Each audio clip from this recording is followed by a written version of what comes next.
Sejak zaman kuno, wilayah barat Nusantara dan sekitar Malaka telah menjadi wilayah penting bagi para pedagang dari Cina dan India. Hasil bumi dari Nusantara menarik minat banyak pedagang.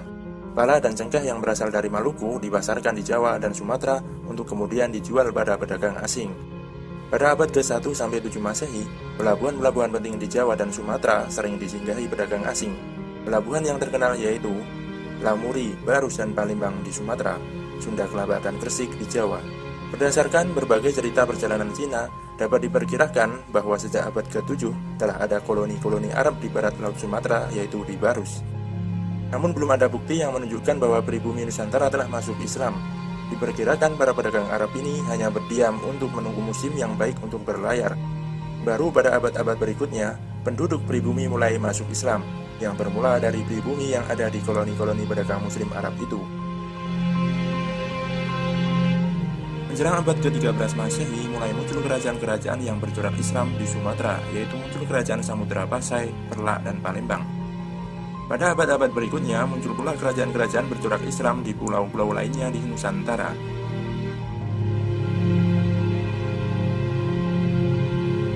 Tiga fase Islamisasi Nusantara.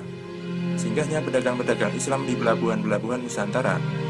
Munculnya komunitas-komunitas Islam di beberapa daerah kepulauan Nusantara. Berdirinya kerajaan-kerajaan Islam.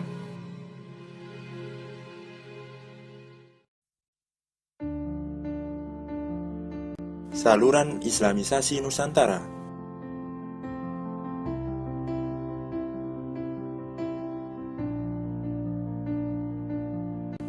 Saluran perdagangan. Awal Islam masuk Nusantara melalui perdagangan. Para pedagang Muslim dari Arab, Persia, dan India banyak yang bermukim di pesisir-pesisir. Kekayaan yang mereka miliki sebagian digunakan untuk membangun masjid-masjid dan mendatangkan para mullah-mullah, dan akhirnya terbentuklah komunitas-komunitas Muslim di daerah pesisir. Saluran perkawinan. Dari segi ekonomi, para saudagar Muslim memiliki status sosial lebih baik dari kebanyakan pribumi, sehingga penduduk pribumi, terutama putri-putri bangsawan, tertarik untuk menjadi istri saudagar-saudagar itu. Sebelum menikah, mereka diislamkan dahulu. Setelah mereka memiliki keturunan, lingkungan mereka makin luas. Akhirnya timbul kampung dan daerah Muslim. Perkembangan Islam semakin cepat dengan adanya perkawinan antara Muslim dengan anak bangsawan, anak raja atau anak adipati. Saluran pendidikan. Semakin meluasnya komunitas Islam, muncullah pesantren-pesantren yang diselenggarakan oleh para ulama. Dari pesantren ini kemudian muncul para ulama-ulama yang kemudian berdakwah ke tempat-tempat lain untuk mengajarkan Islam. Saluran kesenian. Kesenian juga menjadi saluran dalam penyebaran ajaran Islam.